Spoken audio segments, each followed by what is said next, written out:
नमस्कार, बखबर में आपका स्वागत है। मैं हूं राघवेंद्र सिंह। बखबर में आज हम बात करेंगे मध्य प्रदेश में पिछले दिनों एक पीएफआई से संबंधित कार्यकर्ता या उसकी जासूस पकड़ी गई है, जिसने पूरे देश को हैरान कर दिया है। हैरानी की बात इसलिए नहीं कि कोई पीएफआई की कार्यकर्ता या एजेंट पकड़ी गई है।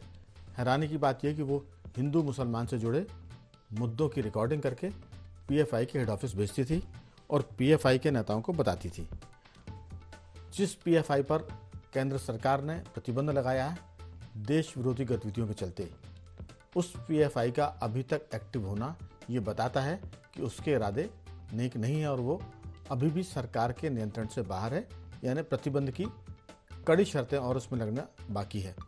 उसकी वजह ये कि इंदौर में एक केस की सुनवाई में जब अदालत अपनी कार्रवाई कर रही थी, तब सोनू मंसूरी नाम की युवती जो एलएलबी की छात्रा है, अधिवक्ता का कोट पहनकर पूरी प्रोसीडिंग की रिकॉर्डिंग कर रही थी और दस्तावेजों की फोटोकॉपी भी कर रही थी।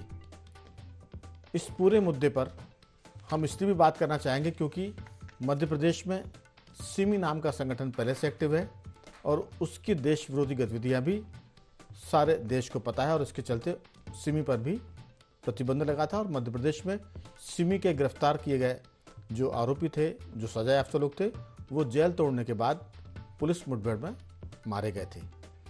मध्य प्रदेश को वैसे भी बहुत संवेदनशील राज्य माना जाता है क्योंकि ये पूरे देश के मध्य में स्थित है और यहाँ से पूरे देश में कहीं भी मूवमेंट करना आसान होता है।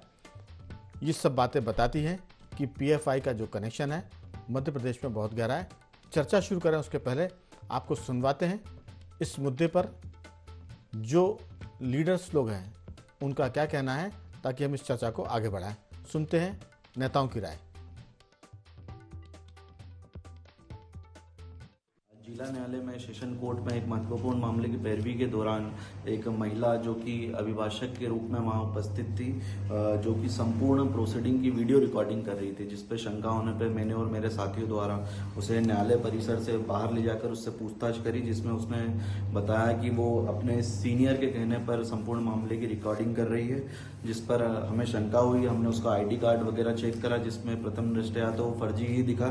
पूछताछ करने पर उसने बताया कि वो ये रिकॉर्डिंग अपने सीनियर को प्रोवाइड करती है, जो कि किसी संस्था को वो वीडियो सभी डॉक्यूमेंट के साथ भेज देती है। महिला अधिवक्ता द्वारा उसकी जांच करी, जिसमें उसके जेब से लगभग 1,26,000 रुपए नगद भी प्राप्त हुए, जिसके बाद उसे एमजी रोड थाने ले जाया गया। सोनू मंसूरी नाम की लड़की बिना अनुमति के कोर्ट में वीडियो बना रही थी। उसका परिचय पत्र भी फर्जी था। पुलिस ने उसको पकड़ी और उसके जेब से लाखों रुपए भी प्राप्त हुए। इससे निश्चित ही यह संदेह होता है कि ये कोई बहुत बड़े षड्यंत्र का हिस्सा है और किसी सुनियोजित षड्यंत्र के तहत ही वो कोर्ट के रूम में बिना अनुमति के इतनी बड़ी राशि लेकर के घुसी। केस रजिस्टर्ड हो गया है उन पे और उन्होंने स्वयं भी बयान में कहा है कि पीएफआई और पीस पार्टी को वो सहयोग करती थी और उपलब्ध कराती थी इस तरह के अपडेट। बहुत गंभीर है और जैसा उनके बयान से आया है तो आगे बहुत जल्दी आगे की कार्रवाई होगी। इंदौर हो या मध्य प्रदेश हो या शिवराज सिंह जी की सरकार है और कानून का राज है।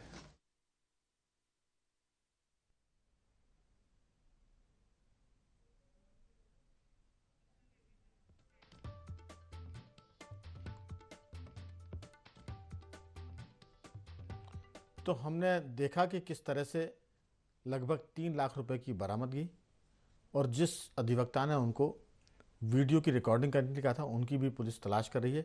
नूरजहां खान नाम बताया जाता है और ये जो आरोपी है जो पकड़ी गई है वो सोनू मंसूर है।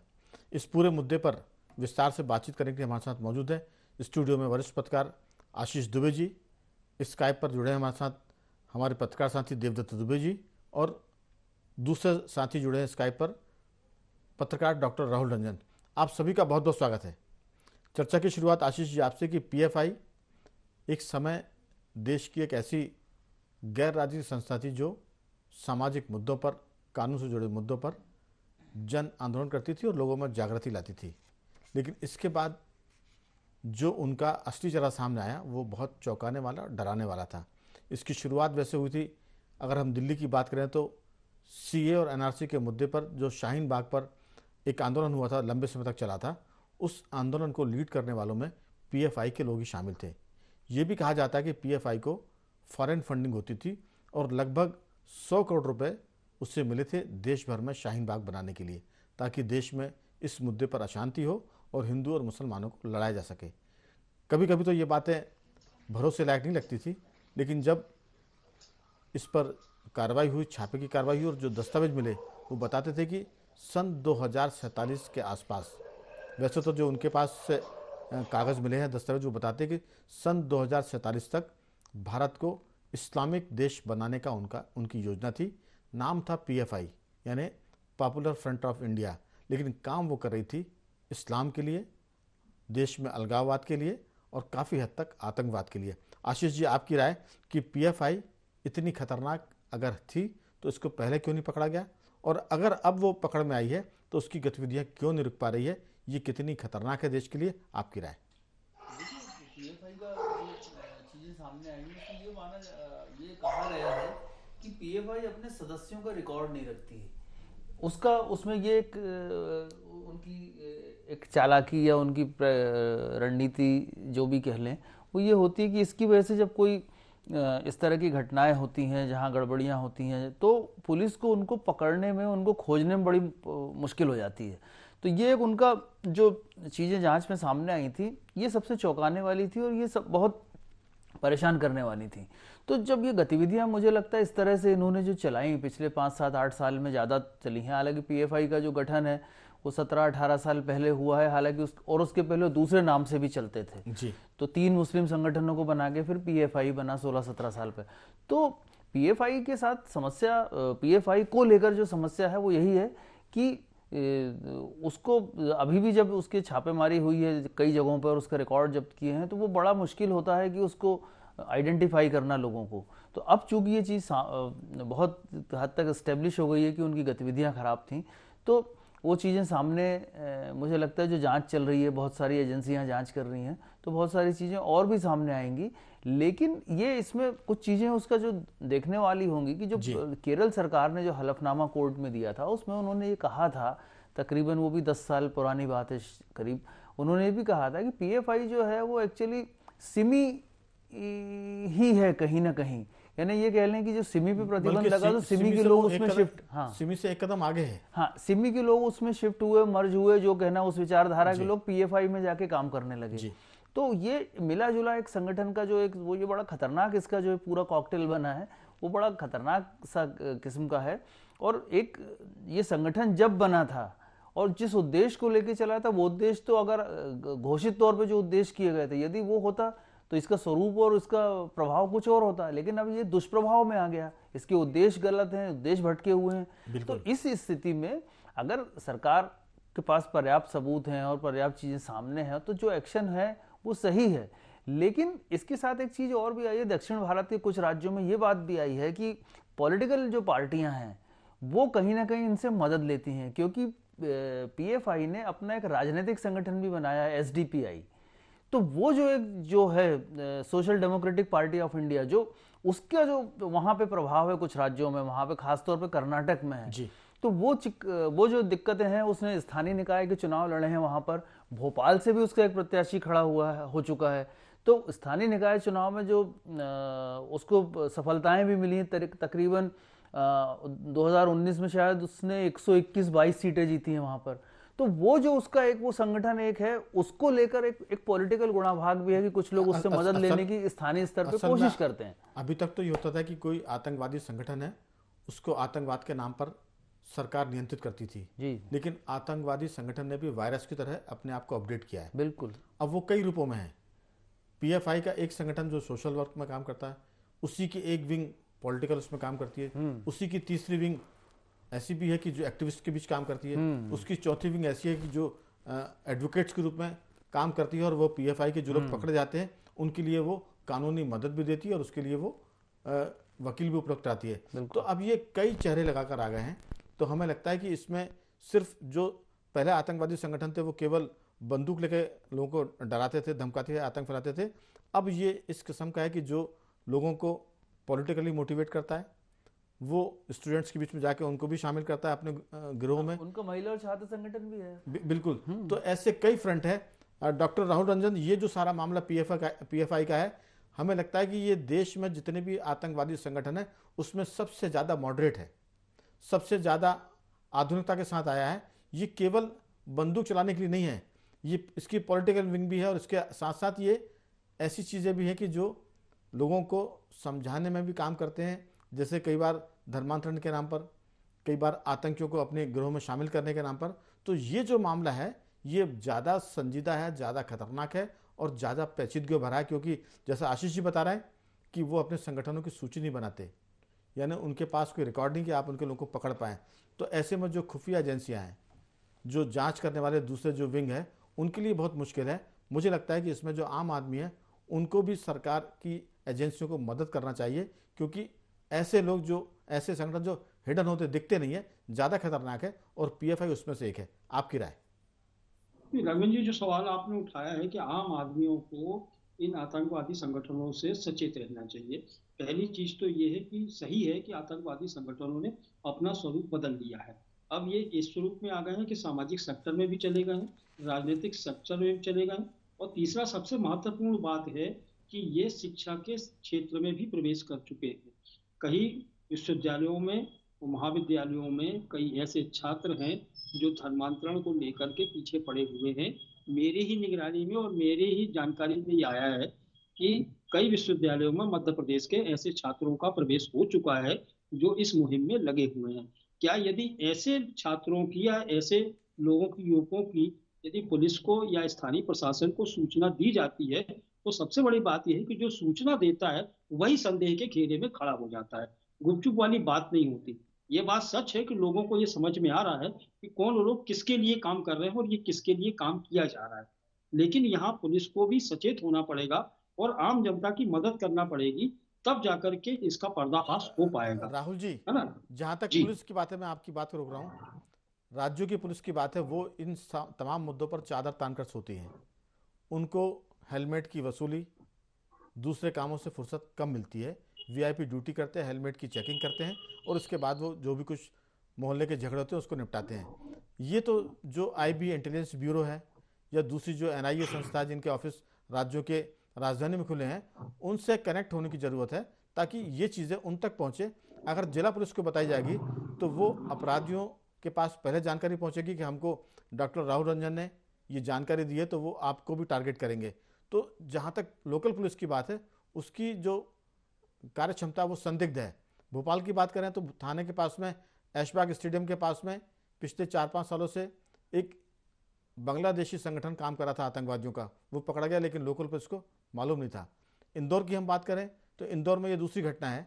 इसके पहले वहाँ चूड़ीवाला का मामला हुआ था, जिसकी अदालती कार्रवाई मदद के लिए पीएफआई जैसे संगठन ने दिल्ली से एक एडवोकेट को हवाई जहाज से भेजा था। तो मालवा क्षेत्र की बात करें, निमाड़ की बात करें, इंदौर की बात करें, अब इंदौर इसलिए भी बहुत सेंसिटिव है क्योंकि वो मध्य प्रदेश का मुंबई कहा जाता है। वहाँ आर्थिक गतिविधियाँ बहुत तेज होने वाली है, और इसके अलावा वो बहुत समृद्ध शहर है। इसलिए मुझे लगता है कि जो लोकल पुलिस है उस पर ध्यान कम देने के बजाय जो एनआईए से जुड़े संस्थान काम करते हैं, रॉ है, आईबी है, उनको मेरे ख्याल से सूचना देने की जरूरत है। आपकी इसमें राय? आप सच कह रहे हैं, लेकिन समस्या ये हो रही है कि ये लोग आम जनता के बीच में ही मूव कर रहे हैं, और आम जनता की जो पकड़ है या आम जनता जानकारियां सेंट्रल एजेंसियों को किस तरीके से दे पाए। आज सोशल मीडिया का युग है, अब वेबसाइटें दुनिया भर की हैं, आपको मेल करने की सुविधाएं हैं, गोपनीय नंबर हैं, या फिर कॉलिंग नंबर आप कर सकते हो जो फ्री कॉल हो सकते हैं। इन चीजों को यदि फ्री किया जाए और आम लोगों की पहुंच तक यदि पहुंचाया जाए तो ऐसे बहुत सारे लोग गिरफ्त में आ सकते हैं, और आम जनता अपने नाम को छुपा करके इनको सूचित कर सकती है सेंट्रल एजेंसियों को। तो यहाँ एक प्रयोग या फिर एक प्रयास किया जाना चाहिए कि आम जनता को, अब आप देखिए ना, आम जनता से सब चीज, सेंटर की सारी मंत्रालय जुड़े हुए हैं, सब एजेंसियां जुड़ गई हैं, तो इन लोगों को भी ऐसा प्रयास करना चाहिए, ऐसा टोल फ्री नंबर हो जो इनसे डायरेक्ट कॉल करके इनको सूचना दे सके। क्योंकि अंततः आदमी के पास में, आम व्यक्ति के पास में सिर्फ साधन ये बचता है कि लोकल पुलिस को बता दे, और लोकल पुलिस का आप जैसे बोल रहे हो हाल, वही लोकल पुलिस का हाल है कि जो सूचना देगा उसको ही लपेट लेगी। तो अब लोकल पुलिस की अपनी मर्यादा, अपनी कार्यक्षमता है, उसका मिजाज है, और उसका इंटरेस्ट है, उसका इंटरेस्ट इसमें कम है, दूसरी चीज़ों में ज़्यादा जिनका मैंने जिक्र किया। लेकिन नेटवर्क को स्ट्रॉन्ग करने की ज़रूरत है और वो नेटवर्क जनता से जुड़कर बनता है, क्योंकि एजेंसियां कोई जादू नहीं जानती कि वो अचानक कोई मंत्र पढ़ उनको मालूम चल जाए। उनको भी नीचे से सूचनाएं मिलती, उस पर वो कार्रवाई करते हैं। देवदत्त जी, ये मामला इसलिए भी बहुत संजीदा है क्योंकि इंदौर में ये दूसरी घटना है पीएफआई से जुड़ी, और मध्य प्रदेश सिमी का एक गढ़ रहा है। इसके अलावा भोपाल में आतंकियों के या अंडरवर्ल्ड के लोगों का आना जाना रहा है। ये एक तरह से उनकी पनाहगाह था। मैंने पहले जिक्र कर दिया कि बांग्लादेश की एक जो आतंकवादी संगठन था वो भोपाल में रहकर आतंकियों की भर्ती कर रहा था और थाने से कुछ ही फीट की दूरी पर। तो ये सारा मामला लोकल पुलिस के बस का कम लगता है। इसमें तो जो नेशनल एजेंसियां हैं वो ज़्यादा असरदार हो सकती है। आपकी राय, पीएफआई पर और कठोर कार्रवाई की ज़रूरत है और लोगों को सजग रहने की ज़रूरत है, जागृत रहने की ज़रूरत है। देवदत्त जी। बिल्कुल, जो घोषित आतंकवाद रहता है उससे ये खतरनाक है, क्योंकि ये दीमक की तरह अंदर ही अंदर घुन लग के देश को कमजोर कर रहा है, जो जड़ें अपनी फैला रहा है। ये मुझे लगता है कि पुलिस के लिए भी चुनौती है और हम लोगों के लिए भी है। सबको मिलकर इस दिशा में ऐसा प्रयास करना चाहिए कि जो भी संदिग्ध दिखता है, कई बार अपन को समझ में भी आता है कि ये क्या कर रहा है, इसके भी कोई बिजनेस नहीं है, कोई इनकम नहीं है, फिर भी ऐशो आराम की अच्छी जिंदगी जी रहा है। और पुलिस का इतना भारी भरकम नेटवर्क है, लेकिन वो भी फेल साबित हो रहा है इन सब मामलों में, क्योंकि कई बार गतिविधियां ऐसी हो रही हैं। आप सोचिए कि सेना में सेंध लग चुकी है, अदालतों में सेंध लग चुकी है, तो फिर ये सामान्य जो आम जीवन है वो कहाँ तक सुरक्षित है? वहां कहाँ कहाँ नहीं ये लोग बैठे होंगे, क्या क्या नहीं कर रहे होंगे, और किस संगठन के लोग इसमें शामिल नहीं पाए जाते। तो पीएफआई पे जिस तरह की शुरुआती कार्रवाई हुई थी, मुझे लगता है वो नाकाफी है। उसमें बहुत जड़ तक और अंदर तक, गहरे तक जाकर इसको समूल नष्ट करने की जरूरत है। ऐसे संदिग्ध लोगों को पकड़ने की, उनके ऊपर कार्रवाई करने की, क्योंकि ये नासूर बन सकते हैं देश के लिए। बिल्कुल। अगर इन पर कड़ी कार्रवाई नहीं की गई तो फिर ये और ज़्यादा खतरनाक रूप से सामने आएंगे। जैसा आशीष जी आप बता रहे थे कि सिमी जैसा संगठन वो उसमें मर्ज हुआ है और दक्षिण भारत से इसकी शुरुआत हुई। आपने कहा था कि 3-4 संगठनों को मिलाकर ये बनाया गया और इसमें वो सारी चीज़ें हैं जो एक आधुनिक आतंकवादी संगठनों में होती है। इनके पास कानून के जानकार हैं, इनके पास टेक्नोलॉजी के जानकार हैं, इनके पास राजनीति में दखल करने वाले लोग हैं जो इलेक्शन भी लड़ते हैं, इसमें सोशल एक्टिविस्ट भी हैं और इनकी एक तरह से स्टूडेंट्स विंग भी है। तो हमें लगता है कि ये चौतरफा इनका जाल बिछा हुआ है और इस जाल को तोड़ने के लिए जो सुरक्षा एजेंसियां हैं उनको भी अपना जाल बढ़ाना पड़ेगा, नेटवर्क स्ट्रॉन्ग करना पड़ेगा और इसमें आम आदमी की मदद की ज़रूरत भी पड़ेगी, क्योंकि एजेंसियों के लिए बहुत मुश्किल होता है कि किसी एक सूत्र को पकड़ के उसकी जड़ तक पहुंचना, उसकी तह तक पहुंचना। आपकी राय? बिल्कुल सही बात है। ये जटिल काम है। जिस तरह से इन्होंने अपना नेटवर्क फैलाया है, उसको तोड़ना, उसको भेदना या उसको ख़त्म करना, ये एक जटिल काम अब हो गया है, क्योंकि ये संगठन जो है पिछले 20-22 सालों में अलग अलग नामों से चलते चलते जब सब यूनाइट होकर बना तो ये एक बड़ा समूह बन गया। हालांकि इसका दक्षिण भारत के राज्यों में असर ज़्यादा देखा जाता है, लेकिन एक रिपोर्ट है कि इसमें 23 राज्य जो हैं देश के, उसमें इसका नेटवर्क है, कहीं ना कहीं किसी न किसी स्तर पे एक नेटवर्क बन चुका है।